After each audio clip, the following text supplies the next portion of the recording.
Oh, hello. Hello. Lovely to be with you. This is Philip Cargom.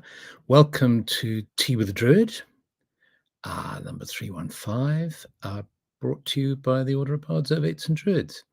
It's lovely to see everyone arriving. Zell in Barkham, very intrigued to see a picture of the same staff window I took pictures of last Friday as the thumbnail. Yes, it's a beautiful modern stained glass window in the church by that wonderful ancient yew tree in the village of Wilmington, by the Long Mount of Wilmington in Sussex, that I took when just after we'd done our Druid ceremony just beside it, nearby it, and had gone inside the church. And it's that yew tree by that church is at least 1600 years old. So when they built the church 1,000 years ago, that tree was already 600 years old. And welcome to everybody arriving from Germany, Maine, Copenhagen, Glastonbury, Ontario. It's raining in Ontario, just like it is here in Harlesden, in Ferring. I wonder where Ferring is. Manitoba in Canada, and lots of other places. You're very welcome. South Africa, great. And Shropshire, yeah. Okay, lovely to be here. So if you're new, if this is your first time with Tea with the Druid, you're very, very welcome. If you're watching the recording, you're very, very welcome.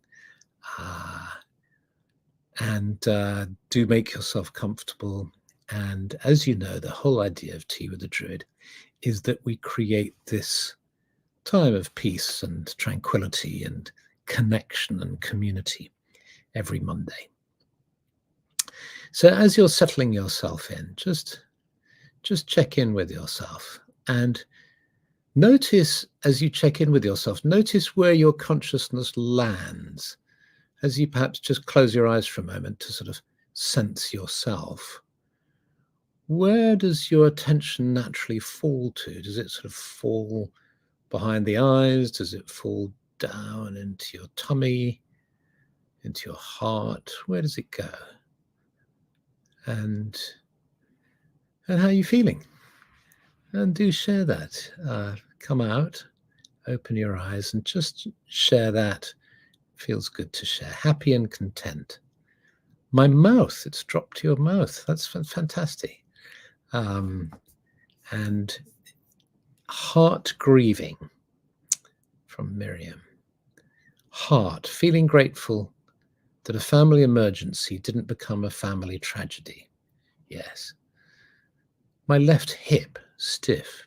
My feet, connecting with the land in my new home. Arriving in my belly. Behind my eyes and forehead, sinuses. Sigh has dropped down to their feet. Top of the head. Oh, it's going so fast. Back of my head, third eye, fairly calm. My legs, sleepy trepidation. Heart, full and content. Inspired after seeing an Eno film earlier. Relaxed and grateful. Dropped to my chest, heart, feeling peaceful. Heart. My right hip, just above my heart, feeling calm and grateful. Painful areas, weary. Decluttering my home and mind. Shoulders and feeling comfortable. Heart center is grieving. Really good today. Feeling unsettled. Peaceful and content. Rainstorm cleansing. Working on calming 5 fire season fears, a continuous process. Center of chest, in my head and the lower dantian. My solar plexus, third eye chakra. I'm glad to take a breath and join the community for meditation. Ache in my hip, but otherwise peaceful. My attention falls to my feet. Heart, feeling busy. Radiating peace from my heart, feeling calmed after the rain falling. Stomach, exhausted. Behind the eyes, managed to walk up and down Snowdon, fantastic. Strangely tired. Peaceful from looking at the sky and listening to swifts. Very sad and fearful for the US, trying to learn how to stay centered and adapt if need be. Heart, and a bit exhausted after a long full day. Grateful even so. Bad few days, very stressed. Dizzy, jaw and stomach, tired, eyes and stomach, from my eye to my stomach. Diaphragm, feeling content despite health problems. Throat chakra. Sean McCann says, and you fill it. Thank you, Sean. Yes, how do I feel? Where am I? I feel sort of mainly tummy, but there's some of me behind the eyes, able to function and to talk to you as well. And Debbie's in her bottom at the moment. Marvelous. Okay, fantastic. So here's a thought that I wanted to share with you, just a little thought to get going. When we moved into this house 30 years ago, we had a lovely synchronistic meeting by the yew tree that I started talking about right at the beginning of this tea, of the photograph that was on the thumbnail, and one of the people sitting in our circle this evening took a photograph of it last week as well. This beautiful yew tree. I met the guy who takes care of it, the arborist responsible for it, because it's so huge and old. It has these great sticks holding it up, logs holding its branches up. And I met him, and it turned out I knew him when I was 5 in my prep school. Incredible. So it was a lovely to connect with him. And he put us in touch with the local gardener here, just when we'd moved in here. And we changed the garden around and dug stuff up and made paths, and And what happened is, in the summer, all these poppies appeared where we'd moved stuff. They appeared, and they hadn't been in that garden because we knew the person who'd lived here before. They'd never seen them in their garden for decades. So suddenly they appeared, and we had a summer of poppies. They never came back. It was just extraordinary. They flowered and they went away. And this made me thinking of this, and I came to that thought in thinking about the concept of sleepers. Stephanie and I have been watching a program, Slow Horses, on the television, a series, very exciting. And one of the series has a sort of theme of the concept of sleepers in the world of spies. Sleepers, if you don't know them, are people who are trained as spies and then sent to another country, and they embed themselves, and then they lead perfectly normal lives, and they aren't activated, possibly for 10, 20, 30 years. So by that time, they're completely embedded in this other culture and society.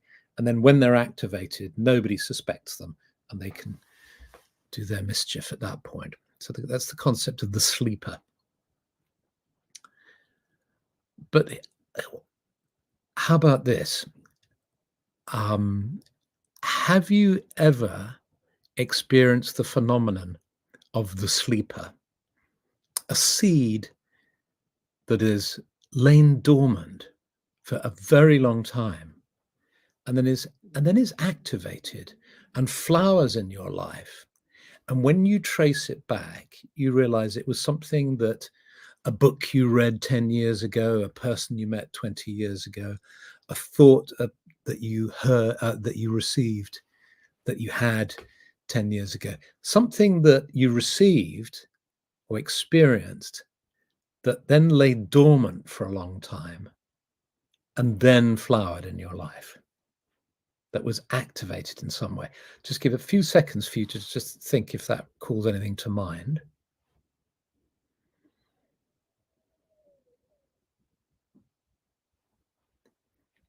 Now, something may have popped into your consciousness straight away, or you may need time to think about this.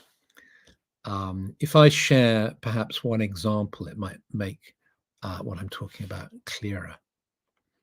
And I think this is the value of spiritual teachings and spiritual teachers, spiritual books, and so on, is that what is gifted or given doesn't necessarily bear fruit or isn't necessarily activated for many, many years, perhaps an entire lifetime, perhaps decades.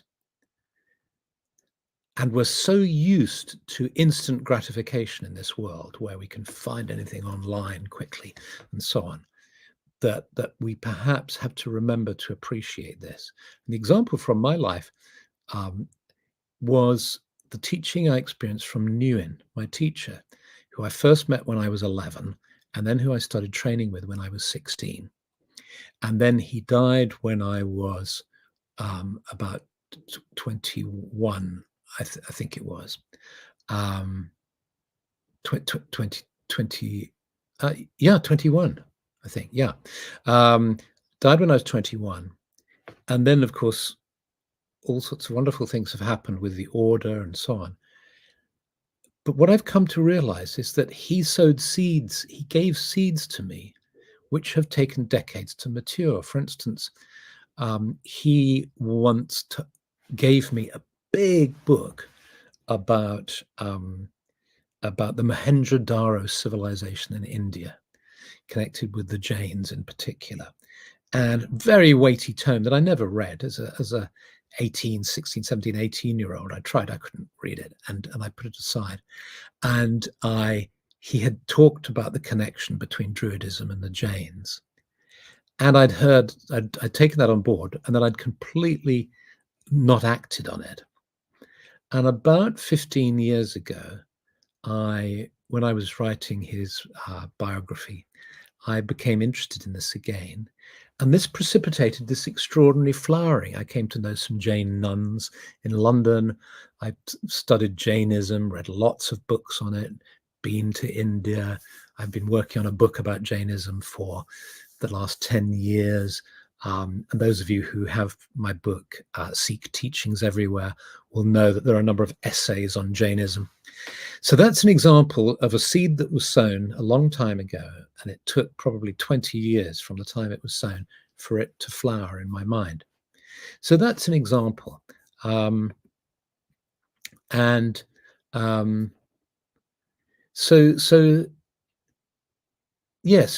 we're getting some lovely contributions now of people saying it's took me 30 years to become a certified herbalist. There's that lovely way in which James Hillman, the psychoanalyst, talks about his acorn theory of this, how things lie in us, sort of dormant, like the tulips. Really,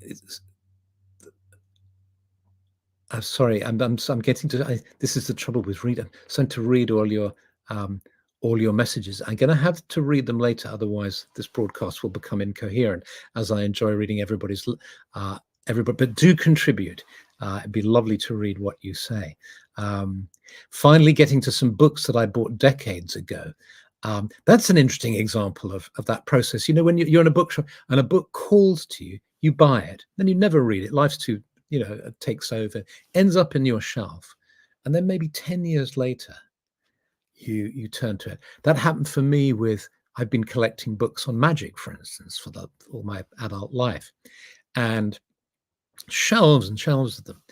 And then when I was asked to write the Book of English Magic, suddenly I could walk downstairs and pick out this book and that book and that book. Everything was to hand. It's as if they had been bought for that reason. How lovely! There's some beautiful books find you at the time you need them. Yes, and so the saving grace of this idea is that we don't have to be preoccupied with results. Instead, we can really drop into enjoying process. You know, the way in the sort of kind of psychobabble, I suppose, people talk about process and then result. And creativity is an example. You have the process of writing a book, for instance, or painting a painting, and then you have the result.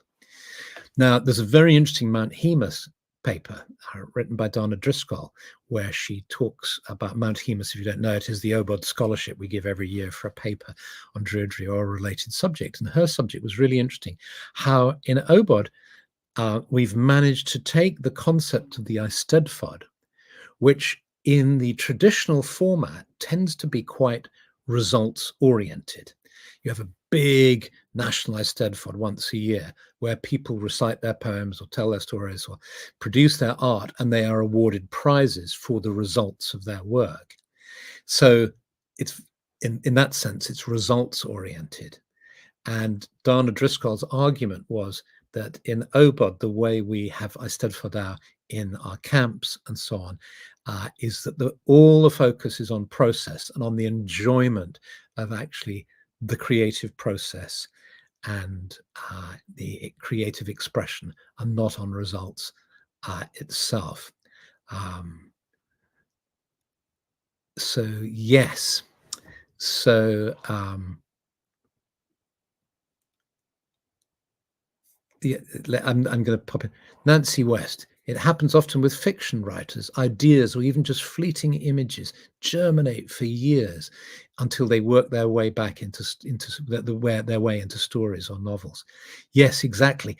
And I suppose an even more dramatic example of this process that we're talking about is, wasn't there a story about how they found wheat seeds?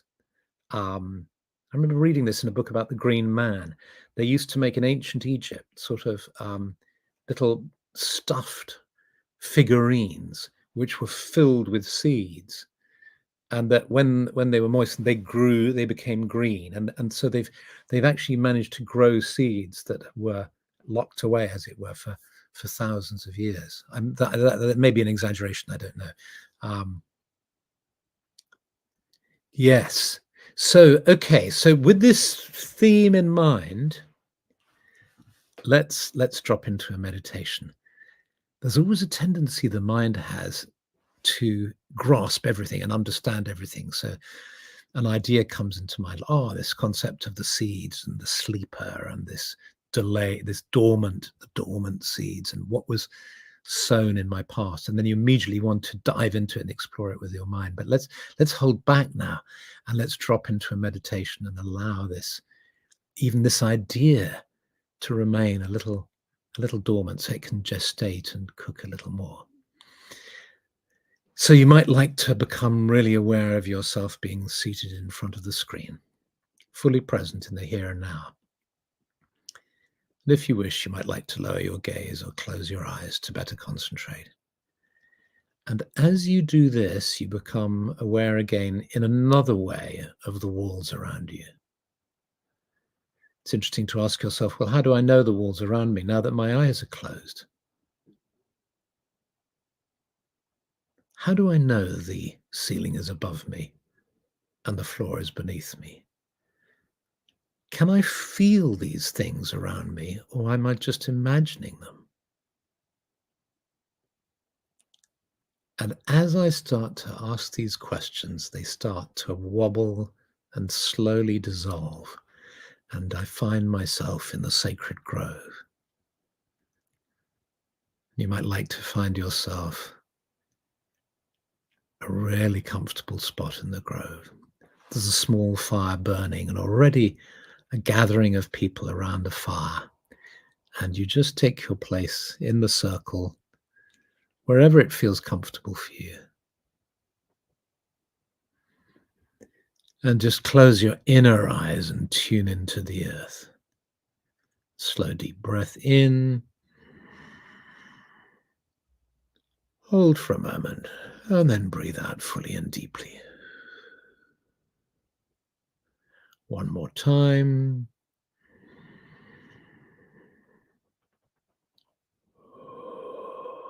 And in breathing out, you just let go and allow that feeling of gravity to connect you to the earth. Connecting to the earth and sensing all the goodness of the earth, even dropping down in your awareness into the earth herself. You notice how your consciousness can kind of expand into the earth, and you can sense the mycelial connections, all the roots, the soil, the insects, all the life in the earth, the clay and sand and rock, the minerals and crystals, the moisture. And you feel that as if you have roots too, and you can feel the moisture that you draw up through your roots. And you feel that moisture traveling up into your being, and it travels up as energy now, traveling up your trunk into your body, into the trunk of your body. Refreshing and cool, filled with vitality and energy.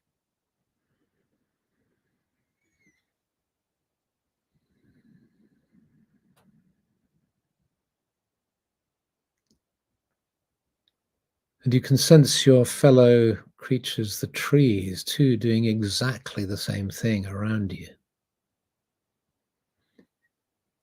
You sense their roots deep in the earth now, drawing the moisture up.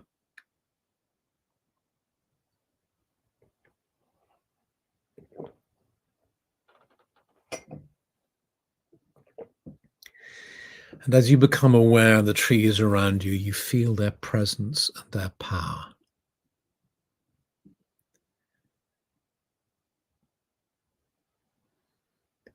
Offering them your love and your respect, appreciating their companionship and their protection. You become aware of their branches above, all the leaves, the sky above the branches, a light breeze in the air. And you breathe in deeply, breathing the energy of the air into the center of your being.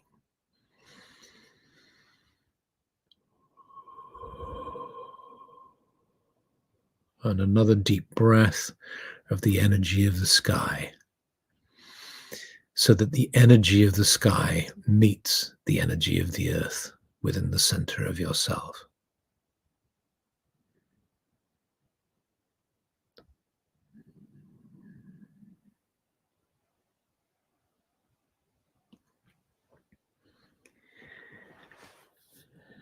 And imagine now that you're holding your hands out, that your hands are cupped, and you're holding them out, and somebody is passing around the circle with rich, dark soil. And as it comes to your turn, they just tip a little bit, several spoonfuls into your cupped hands. You nod in gratitude, and they move on to the next person in the circle, so that each person in the circle is holding their hands in this way, holding a chalice made of their hands, a living chalice with this earth. And you feel moved to do what Sir Francis Bacon suggested we do, which is to gently lower your head and to smell the earth, to breathe it in. He believed it was really healing. Just when he was very ill in bed, he would have trays of earth brought to him, and he would just breathe above these trays of earth. Then you lower or raise your head again, and you see somebody else.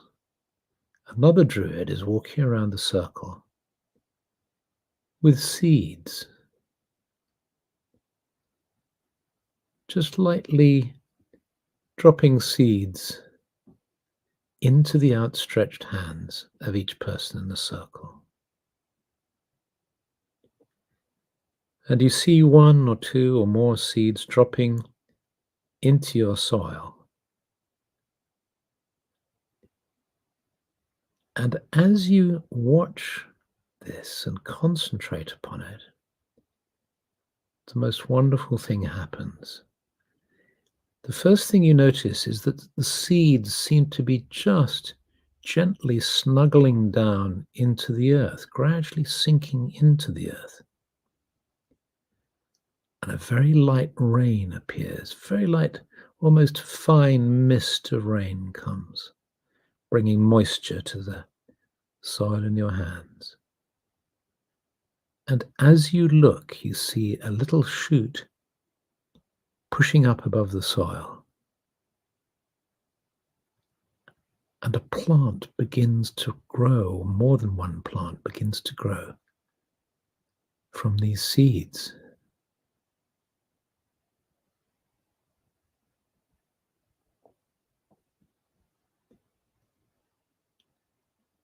And you watch this plant growing.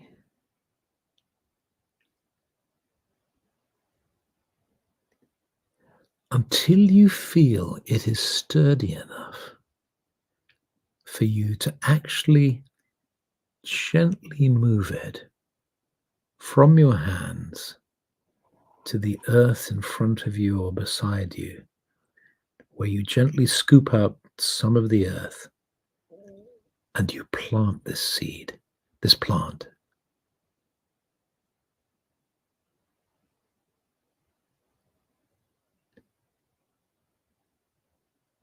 This magical plant. And you plant it here in your grove, and you hold your hands to either side of this plant, touching the earth, gently patting the earth down. Again, there's a light dusting of rain, just a gentle rain, and some sunshine now. And you ask that this plant might be blessed, that this earth might be blessed. Might all of the realm of the plants and of the trees be blessed, preserved, and protected. And may the earth be blessed, preserved, and protected.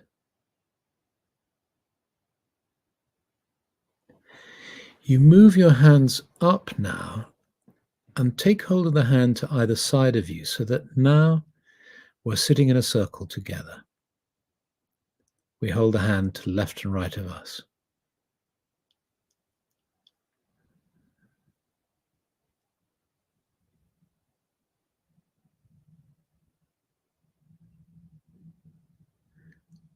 May this land be protected and preserved. May all of nature flourish. May peace prevail on earth. So may it be.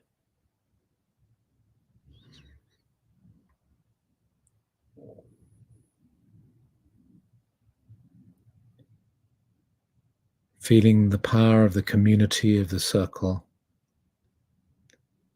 you gently squeeze the hand to left and right and allow your hands to come to your heart now, feeling yourself as a unique individual, a unique soul in this world.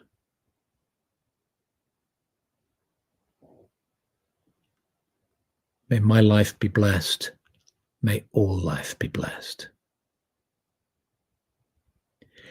And as you feel your hands on your hearts, you feel your awareness of the body starting to grow stronger, the sense of yourself as an individual growing stronger too, as you start to sense the sacred grove beginning to fade in your awareness as you become aware of the walls around you, the ceiling above you, and the floor beneath you. You stretch your fingers and toes, and when you feel ready, you open your eyes.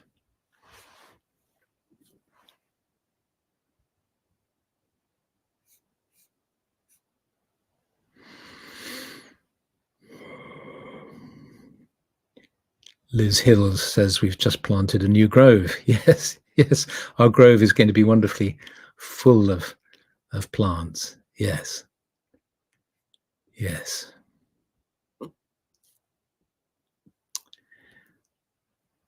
So thank you so much for being here.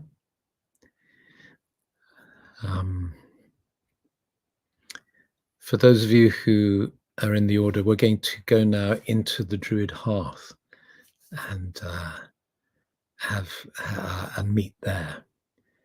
So I'm going to say goodbye to everybody. Much love, many blessings. Have a wonderful week. And I'll move from this large public grove, if you like, into the smaller little grove that we have within the order, the Druid hearth. So see everybody there too. Okay, many, many blessings. Bye.